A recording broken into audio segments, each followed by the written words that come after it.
कुछ स्वादिष्ट है बनाना तो playrecipes.com पे जरूर है आना।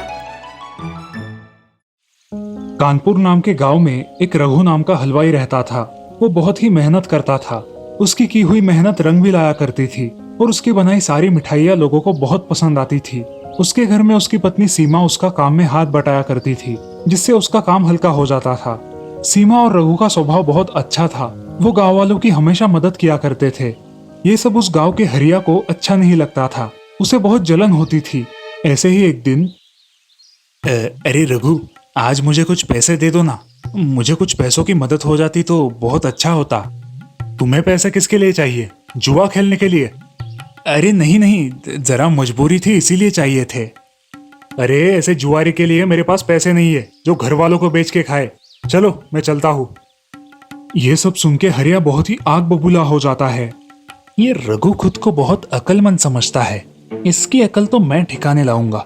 सबका मसीहा बना फिरता है और मैंने पैसे मांगे तो देता नहीं। अब देख तू मेरा कमाल। हरिया रघु पर नजर रखने लगा। एक दिन रघु बैंक से पैसे निकालने गया था। हरिया चेहरे पर मास्क लगाकर अपनी गाड़ी पर बैठा उसका इंतजार करने लगा।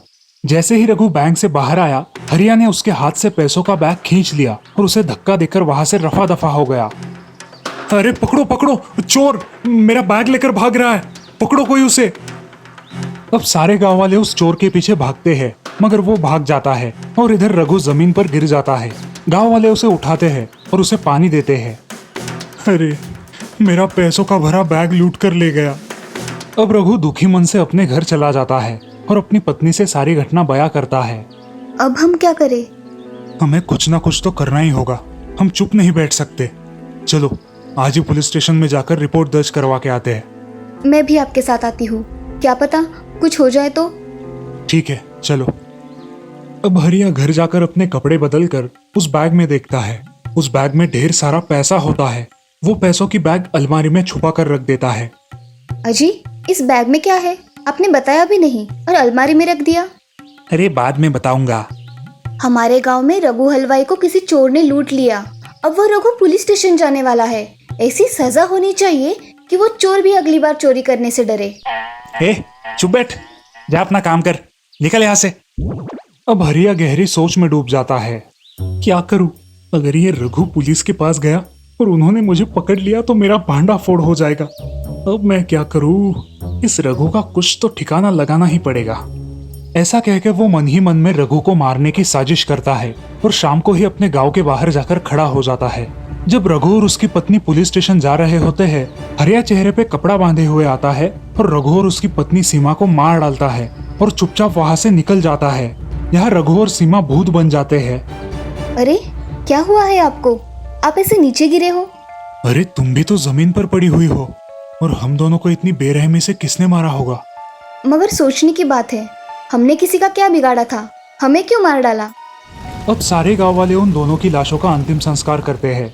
इधर हरिया झूठे कागजात बनाकर रघु का घर और दुकान हड़प लेता है। अरे ये दुकान रघु की है, तुम्हारी नहीं, समझे?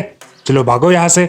सुन लो गांव वालों, ये सब रघु कल मुझे बेचने आया था और मैंने इसे और इसके घर को भी खरीद लिया है। तुम्हारे पास इतने पैसे कहाँ से आए? अरे चाचा, लोन निकाला है इसलिए ले पाया। हरिया की बात पर विश्वास रखकर गांव वाले वहां से चले जाते हैं। इधर रघु और सीमा भूत बनकर गांव में आते हैं। रघु देखता है कि उसकी मिठाई की दुकान पर अब हरिया खड़ा होकर मिठाई बेच रहा है। कितने की चाहिए मिठाई? 50 रुपए की दे दो। ये तो हरिया है, ये कैसे हमारी दुकान पर? और घर में भी उसके बीवी बच्चे। ये क्या हो रहा है? मुझे तो कुछ समझ नहीं आ रहा। अब रघु और सीमा अपने दुकान के पास जाकर उसकी बातें सुन लेते हैं। अच्छा हुआ मैंने दोनों को मार डाला। हर रोज की टेंशन से तो छुटकारा मिल गया हमेशा के लिए। सीमा, इसने हमें मारा है और इसी ने ही हमारे पैसे चुराए होंगे। इस हरिया को नहीं छोड़ूंगी मैं अब।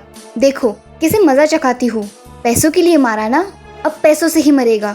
मेरा सब हड़प कर नाक की तरह मेरी संपत्ति पे बैठा है। इसका कुछ करना ही होगा। ये सारी जायदाद गरीबों के नाम आए और जरूरतमंदों के काम आए तो हमें मुक्ति मिल जाए। रघु और सीमा अब हरिया से बदला लेने का सोचकर घर जाने वाले रास्ते पर खड़े हो जाते हैं। तभी हरिया की नजर उन पर पड़ती है। वो क्या दिख रहा है भाई? जरा जाके देखता हूँ। हाँ, भूत भूत, भागो! ऐसा कहकर वो भागने लगता है। रघु और सीमा के भूत उसका पीछा करके उसे पकड़ लेते हैं। क्यों रे हरिया, हमें क्यों मारा था? पैसे का लालच इतना बढ़ गया कि तू खून करने लगा। अब किसकी जान लेने वाला है तू? माफ कर दो रघु भाई, मुझसे बहुत बड़ी गलती हो गई। अब ऐसी गलती नहीं करूंगा। अच्छा, ऐसी गलती फिर नहीं होगी तो चलो हमें जिंदा कर दो। कर सकते हो? माफ कर दो, सच में मुझसे बहुत बड़ी गलती हो गई। अब तुझे एक काम करना है, हम जैसा बताएंगे तुझे वैसा ही करना है। हाँ हाँ करूंगा, आप बोलकर तो देखो। हमारी जितनी भी संपत्ति है उतनी सारी जल्द ही हमारे गांव के गरीबों में बांट दे और बची हुई जमा पूंजी अनाथ आश्रम में दे दे। मैं ऐसा ही करूंगा, बस आप मुझे छोड़ दो। अब हरिया गांव में आकर सारी संपत्ति दान कर देता है और बची हुई संपत्ति अनाथ आश्रम को देता है। उसके मन में एक विचार आता है, क्यों ना गांव के बाबा से मदद मांगू, इन भूतों से छुटकारा मिल जाएगा। ये सोचकर वो बाबा के पास चला जाता है। बाबा, ये भक्त आपके शरण में आया है, मेरी रक्षा कीजिए बाबा। क्या हुआ, ऐसे क्यों बात कर रहे हो? बाबा, मेरे पीछे 2 भूत लगे हुए हैं, उनसे मुझे छुड़वा दो। अब बाबा ध्यान में मग्न हो जाते हैं और उन्हें सब पता चल जाता है। दुष्ट, पापी, खुद गुनाह करता है और अपने प्राणों की भीख मांगता है। मैं तेरी कोई सहायता नहीं कर सकता, निकल जा यहाँ से। बाबा, बड़ी आशा लेकर आया था आपके पास, आप बचा लो ना मुझे बाबा। अगर तू यहाँ 10 मिनट और रहा ना तो मैं तुझे श्राप दे दूंगा, चला जा यहाँ से। अब हरिया बहुत डर जाता है और अपनी पत्नी को सारी बात बताता है। अरे, ये क्या अनर्थ कर दिया तुमने? तुम्हें उन पैसों ने अंधा कर दिया है। देवता समान रघु और सीमा को मार डाला। कुछ तो शर्म करो। अब मैं क्या करूं? आप उनकी सारी इच्छाएं पूरी करो और खुद को पुलिस के हवाले कर दो। पागल हो गई हो क्या? वो मुझे फांसी लगा देंगे, मैं नहीं जाऊंगा। निर्मला बच्चों को लेकर अपने माँ के घर चली जाती है। अब हरिया को क्या करे समझ नहीं आता। अब वो रघु की सारी संपत्ति दान कर देता है और उनके पास चला जाता है। अरे रघु भाई, कहाँ हो आप? मार डालो मुझे, जैसे मैंने आपको मारा था वैसे ही आप भी मुझे मार डालो। जिस संपत्ति के लिए तूने हमें मारा वो तुझे छोड़ के चली गई, घर परिवार सब छूट गया। अब क्या करेगा? अब तो तुझे मार के भी फायदा नहीं, तू पहले से ही मरा हुआ है। तूने हमारी जान ली है, मगर आज कई लोगों की जिंदगी को सहारा देकर आया है, इसलिए अब हम तुझे नहीं मारेंगे। तुझे हमारा काम पूरा करना होगा जिंदगी भर। बोल, मंजूर है? हाँ करूंगा ना भाभी, आप जैसा बोलोगे वैसा ही करूंगा। आप चिंता मत करो, ये हरिया आपका हमेशा ऋणी रहेगा और सदा गरीबों की मदद करेगा। अब हम तुम पे हमेशा ध्यान रखेंगे और तुमसे काम करवा लेंगे। हाँ रघु भाई, आप मुझ पे ध्यान रखो, अब इस पुण्य काम में कोई कमी नहीं होगी। इस तरह रघु और सीमा हरिया पर नजर रख के अपना काम करवा लेते हैं और हरिया भी अब मन लगाकर गांव वालों की सेवा करने लगता है।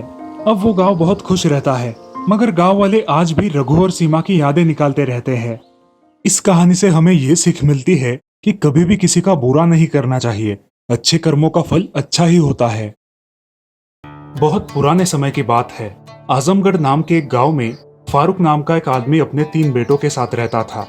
वो उस राज्य में अपनी दुकान में तरह तरह के साबुन बेचता था, मगर उस समय लोग बर्तन, रेत और कपड़े भी बिना साबुन के धोते थे, जिस वजह से फारूक का धंधा कम चलता था और इसके कारण उनके 2 वक्त के खाने के भी लाले पड़ते थे। दिन भर साबुन बेचकर भी उनका गुजारा नहीं होता था। पिताजी, आज से आप काम पर मत जाइए, आज से काम पर मैं जाऊंगा। अरे बेटा, तुम अभी छोटे हो, तुम मत करो, तुमसे बड़े भी तो कुछ नहीं करते। नहीं नहीं पिताजी, आप काम पर नहीं जाएंगे। ऐसा कहकर असलम उसी राज्य में काम करने के लिए जाता है। बाजार जाकर उसे जो भी काम मिले वो कर लेता था। कभी बोझ उठा लेता तो कभी किसी का सामान बेच देता था। जिसको जैसी मदद चाहिए उसे मदद कर देता था। उसके बदले में जो भी दाम मिले उस कमाई से उनका घर का गुजारा होता था।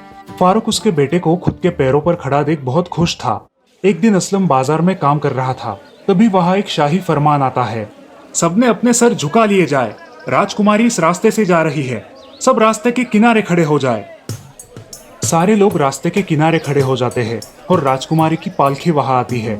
अचानक पास ही के जंगल से एक शेर वहां आता है और सारे लोग भागने लगते हैं। शेर राजकुमारी के पालकी के पास आता है और जोर जोर से गुर्राने लगता है। उसी समय असलम पास ही लोहा पिघलाने वाली दुकान से एक जलती हुई लकड़ी उठाकर उस शेर के सामने खड़ा हो जाता है। राजकुमारी बहुत डर जाती है और पालकी से निकल के असलम के पीछे खड़ी हो जाती है। असलम बड़ी बहादुरी से शेर को भगा देता है। आपका बहुत बहुत धन्यवाद, आपने मेरी जान बचाई है। मंत्री जी, स्वर्ण मुद्राएं इनको भेंट दीजिए। ऐसा कहकर राजकुमारी वहां से चली जाती है और असलम घर लौट आता है। वो कुछ खोया खोया सा है। क्या हुआ असलम, तुम कुछ खोए खोए से हो? कुछ नहीं पिताजी, जिस राजकुमारी को मैंने बचाया उसके बदले में मुझे ये स्वर्ण मुद्राएं मिली है। तो जरा सोचिए, उस राज्य में काम करने वाले लोगों की कितनी कीमत होगी। पिताजी, मुझे लगता है हमें भी उस राज्य में जाना चाहिए। ऐसा सोचकर वे दोनों जाने के लिए निकलते हैं। राज्य से निकलकर उन्हें बहुत घना जंगल लगता है और उस जंगल के खत्म हो जाने के बाद एक बहुत बड़ा रेगिस्तान। रेगिस्तान में दिन में सफर करना मुश्किल होगा, इसलिए वो सोचते हैं कि रात में रेगिस्तान में सफर करेंगे। ऐसे ही दिन बीत रहे थे। एक दिन वे दोनों सोए हुए थे, तभी असलम को किसी आदमी की दर्द भरी आवाज सुनाई दी। असलम उठकर उस आदमी को देखने जाता है। असलम उसके पास जाता है और उसे अपने पास का पानी पिलाता है। वो बूढ़ा आदमी असलम को धन्यवाद देता है और उसे एक जादुई कप देता है। बेटा, इस कप में पानी की 5 बूंदें डालना और ये तुम्हें आगे क्या होने वाला है ये सब बता देगा। ऐसा कहकर वो आदमी गायब हो जाता है और असलम के हाथ में वो कप रह जाता है। असलम अपने पिता को जाकर ये सारी बात बताता है, लेकिन उनका इस पर विश्वास नहीं होता। वो दोनों अपनी आगे की यात्रा करने के लिए निकलते हैं। तभी रास्ते में उन्हें फिर एक जंगल लगता है। अचानक उस घने जंगल से एक शेर बाहर आता है। शेर उनके सामने खड़ा हो जाता है। इस बार उनके पास अपने रक्षण के लिए कुछ भी नहीं है। शेर गुर्राते हुए उनकी तरफ बढ़ने लगता है। उसी समय राजकुमारी चित्रांगना वहां मशाल लेके खड़ी हो जाती है। राजकुमारी ने उस शेर को अपनी मशाल दिखाकर भगा दिया और असलम के पास आई। धन्यवाद राजकुमारी, आपने हमारी जान बचाई। धन्यवाद? किस बात का? आपने उस दिन मेरी जान बचाई और आज मैंने आपकी जान बचाई। लेकिन राजकुमारी, आप यहाँ कैसे? मैं अपने पिता के साथ यात्रा के लिए आई थी और यहाँ पे रात को विश्राम करने रुकी हूँ। आप अब हमारे अतिथि बनकर हमारे राज्य में 8 दिन तक रहिए। बाद में आप अपने घर लौट सकते हैं। आप अब हमारे शाही अतिथि हैं। चलिए। असलम अब राजमहल में रहने लगा। एक दिन अचानक उसे उस जादुई कप की याद आई। उसने तुरंत वो कप निकाला और उसमें 5 बूंद पानी डाला। तब उसे दिखाई दिया कि राजा को कोई शैतान मारने वाला है। वो तुरंत यह सूचना राजा को देता है। महाराज, आपकी जान को खतरा है, कोई आपको मारना चाहता है। मुझे कोई मार नहीं सकता, मेरे पास ये मेरे शक्तिशाली अंगरक्षक है। तुम चिंता मत करो। ठीक है महाराज। ये कहकर असलम अपने कमरे में जाता है। उसी दिन की रात को असलम को कुछ अजीब सी आवाजें सुनाई देती है और वो अपने कमरे के खिड़की में से बाहर देखता है। उसे कुछ भी नजर नहीं आता। फिर वो महाराज के कक्ष के यहाँ आता है। तब वो देखता है कि कोई आदमी महाराज को मारना चाहता है। असलम तुरंत महाराज के कमरे में जाता है और उस आदमी को धक्का देकर नीचे गिरा देता है। सिपाहियों, इसे पकड़ो, ये राजा को मारना चाहता है। तभी सारे सिपाही भागकर उस आदमी को पकड़ते हैं। राजा भी नींद से जाग जाता है। राक्षस सारे सैनिकों को धक्का मारकर असलम की ओर जाता है। असलम, पहले तुम मेरे रास्ते का कांटा हो। पहले मैं तुमसे निपटूंगा, बाद में राजा से। ऐसा कह के राक्षस असलम को मारने आता है। तभी असलम की जेब में से वो कप गिर जाता है और राक्षस अपने मूल सिंह के वेश में आता है। तभी उस कप में से एक बूढ़ा आदमी निकलता है और उस सिंह को मार डालता है। सिंह को मार के वो बूढ़ा आदमी भी गायब हो जाता है। असलम, तुमने आज हमारी जान बचाई है। आज से तुम हमारे राज्य के प्रधानमंत्री हो। धन्यवाद महाराज, आपने मुझे इस काबिल समझा। ये सेवक आपकी सेवा में हमेशा तत्पर रहेगा। ये सुनकर राजा भी बहुत खुश हो गया। अब उनके राज्य में कोई समस्या भी नहीं थी। राजकुमारी असलम को मन ही मन चाहने लगी थी और ये इच्छा उसने अपने पिताजी को बताई। तुमने तो मेरे मन की बात छीन ली। मैं भी यही सोच रहा था। अब शुभ काम में देरी कैसी। महाराज ने असलम से शादी की बात की और राजकुमारी और असलम की शादी सफल रही। अब पूरे राज्य का कार्यभार प्रधानमंत्री असलम ही संभालने लगा और बहुत जल्द ही राजा ने असलम को अपने राज्य का राजा घोषित किया। इस प्रकार एक साबुन वाले का लड़का एक जिम्मेदार और कर्तव्यशील राजा बन गया। तो दोस्तों, ये कहानी हमें सिखाती है कि अच्छे कर्मों के फल अच्छे ही होते हैं।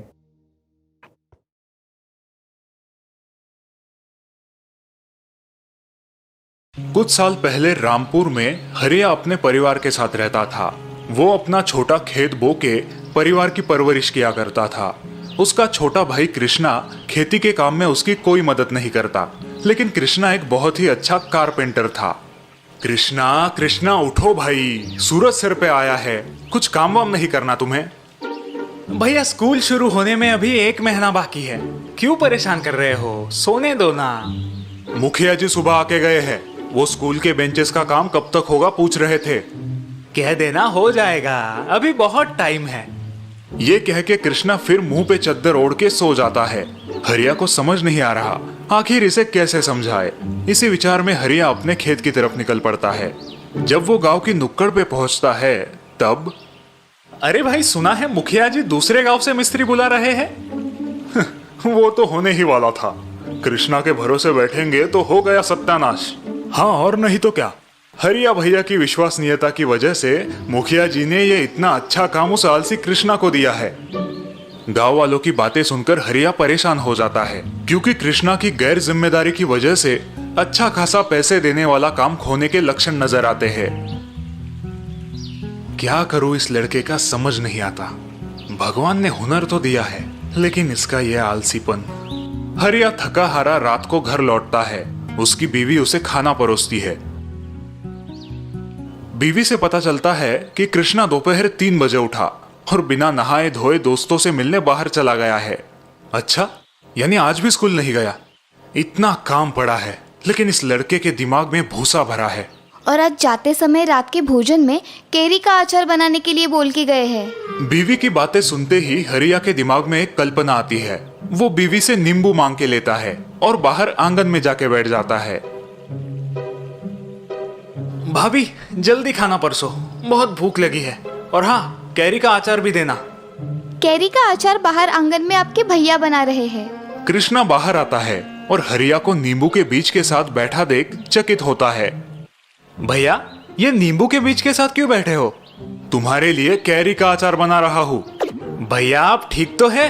नींबू के बीज से आप कैरी उगाओगे? हाँ, क्यों नहीं उगेगी? भैया आप ही ने सिखाया है ना, जो बोओगे वही पाओगे। फिर तभी मुखिया जी का आदमी वहां आता है और कृष्णा को बताता है कि मुखिया जी ने स्कूल के काम के लिए नए कारपेंटर को बुलाया है। अब उसे स्कूल आने की जरूरत नहीं। अरे मुखिया जी ऐसे कैसे कर सकते हैं?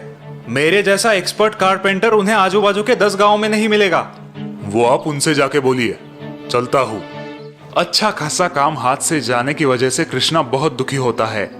कृष्णा, अब दुखी होने से कोई फायदा नहीं है। जो जैसा बोता है वैसा ही फल पाता है। तुमने अपने आलसी स्वभाव के कारण इतना अच्छा पैसे कमाने का मौका खो दिया है। भैया मुझे माफ कर दीजिए, आगे से ऐसा कभी नहीं होगा। ठीक है कृष्णा, देर से आए दुरुस्त आए, आगे से ख्याल रखना। तो इस प्रकार देर से ही सही कृष्णा की आंखें खुल जाती है और वो आगे से खूब मेहनत करने का वादा हरिया को देता है।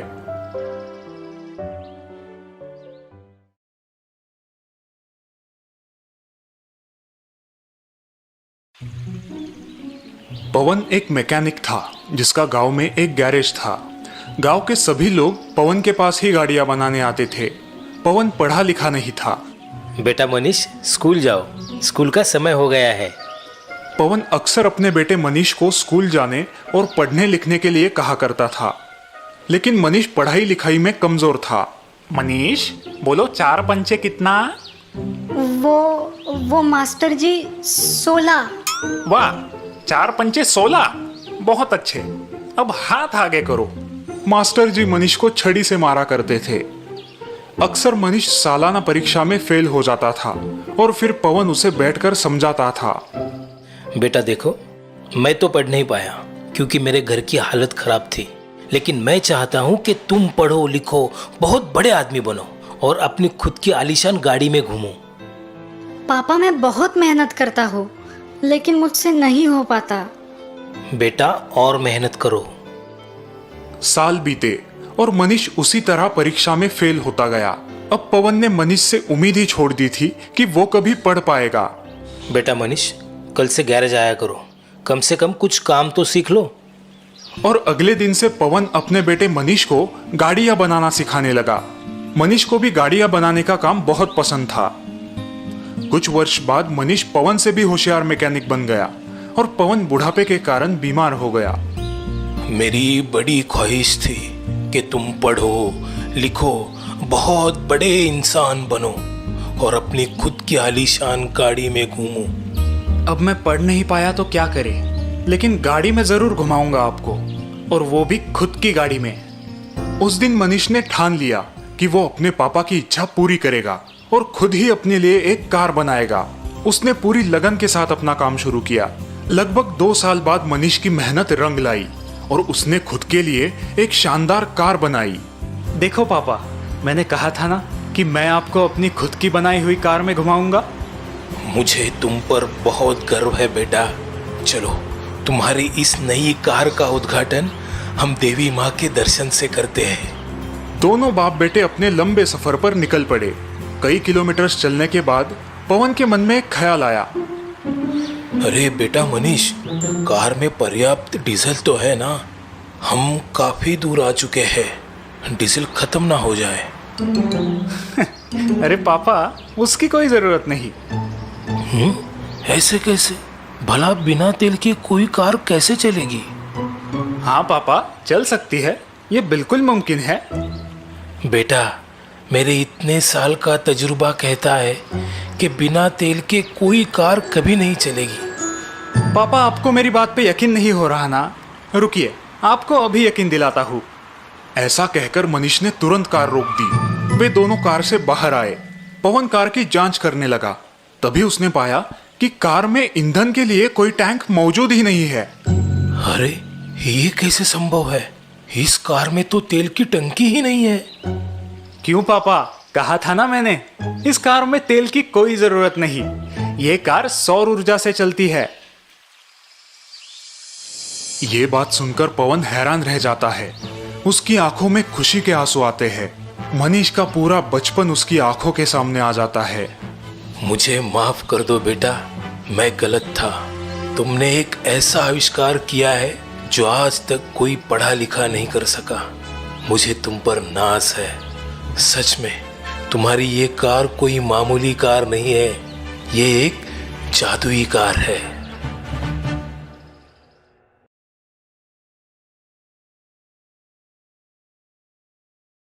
सोमनाथ एक बहुत मेहनती और ईमानदार किसान था। खुद अनपढ़ होने के बावजूद उसने अपने इकलौते बेटे सुरेंद्र को अच्छी शिक्षा दी थी। अब सुरेंद्र आगे की पढ़ाई के लिए गांव से बहुत दूर शहर जा रहा था। पिताजी, अब मैं कम से कम 1 साल गांव नहीं आ पाऊंगा। आप अपना ख्याल रखना।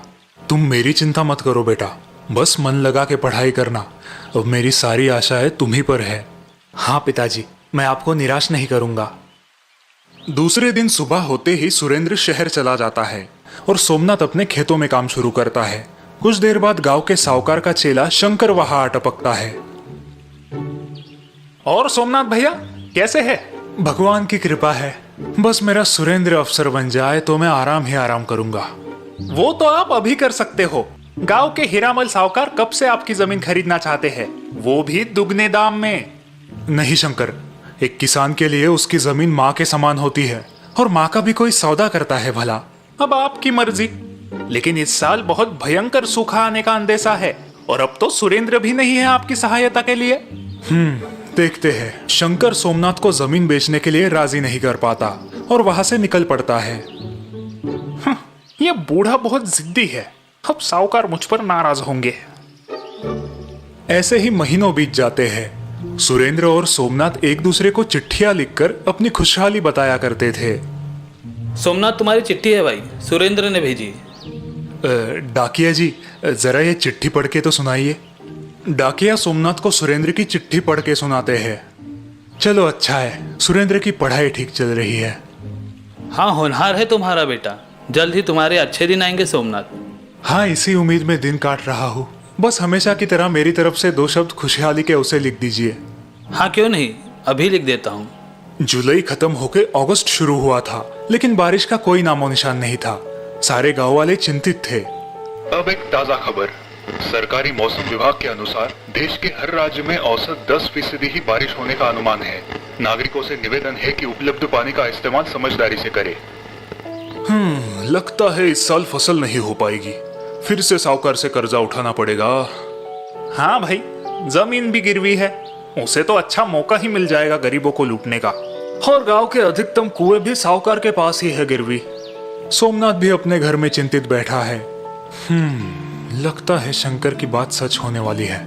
आषाढ़ खत्म होके श्रावण शुरू हुआ है, लेकिन आसमान से एक पानी की बूंद नहीं टपकी। कुएं की गहराई बढ़ा दूं तो शायद पानी मिले। ये सोच के सोमनाथ सीढ़ी लेके अपने घर के माले पे चढ़ता है। और वहां से कुदाल और फावड़ी निकालता है। लेकिन इसी दौरान वो पैर फिसल के गिर जाता है। सोमनाथ के हाथों में और घुटनों में गंभीर चोटें आती है।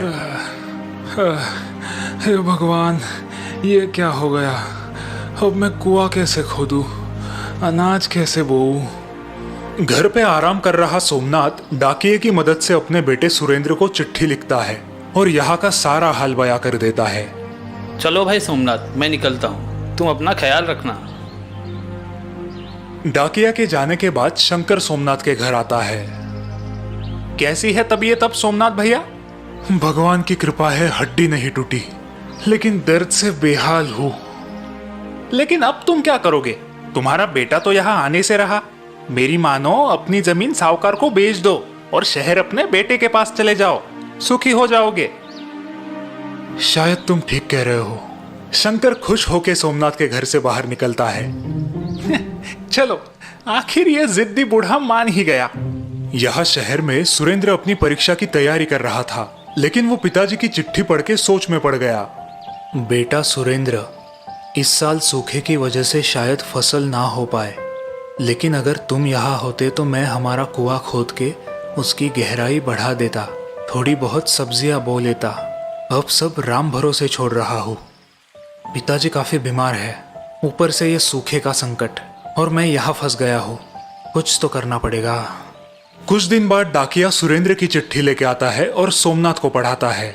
प्रणाम पिताजी, आपकी चिट्ठी मिली, लेकिन आप हमारा कुआं और ज़्यादा मत खोदिए। हमारे पुरखों ने वहाँ गुप्त धन छुपाया है। ये बात मुझे दादी ने उनके स्वर्गवास से पहले बताई थी और सही समय पर आपको बताने का वचन मुझसे लिया था। क्या? चिट्ठी पढ़ते ही दोनों चौंक जाते हैं। वाह सोमनाथ, तुम्हारा तो भाग्य खुल गया भाई। डाकिया वहां से निकलता है, तभी रास्ते में उसे शंकर मिलता है। क्यों डाकिया जी, क्या खबर? लाखों में एक खबर है भाई। क्या बात कर रहे हो? जरा हमें भी बताओ भाई। डाकिया शंकर को सोमनाथ के कुएं के बारे में बताता है और वो सुन के शंकर की आंखें फैल जाती है। उसी रात शंकर फावड़ा और कुदाल लेके चुपके से सोमनाथ के खेत में आता है और उसका कुआं खोदने लगता है। ये गुप्त धन अगर मुझे मिल गया तो मैं खुद ही साहूकार बन जाऊंगा। बहुत देर तक कुआं खोदने के बाद भी शंकर के हाथों कुछ नहीं लगता और वो परेशान हो जाता है। हाँ, ये क्या, लगभग 10 हाथ गहरा खोदा है कुआं, फिर भी कुछ नहीं दिख रहा। अब तो सूर्योदय भी होने को है। किसी ने मुझे यहाँ देख लिया तो लेने के देने पड़ जाएंगे। सुबह सोमनाथ लंगड़ते हुए कुदाल लेके खेत पहुंचता है। कुछ तो करना होगा।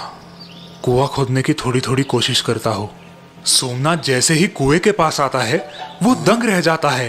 अरे ये क्या, ये किसने खोदा? खोदा हुआ कुआं पानी से भरा देख सोमनाथ खुश हो गया, लेकिन तभी उसे सुरेंद्र की बताई बात याद आई। ये क्या हो गया? सुरेंद्र ने तो मुझे कुआं खोदने से मना किया था। उसी दिन सोमनाथ डाकिये के द्वारा सुरेंद्र को चिट्ठी लिख के यहाँ की हकीकत बयां करता है और अब आगे क्या करना है पूछ लेता है।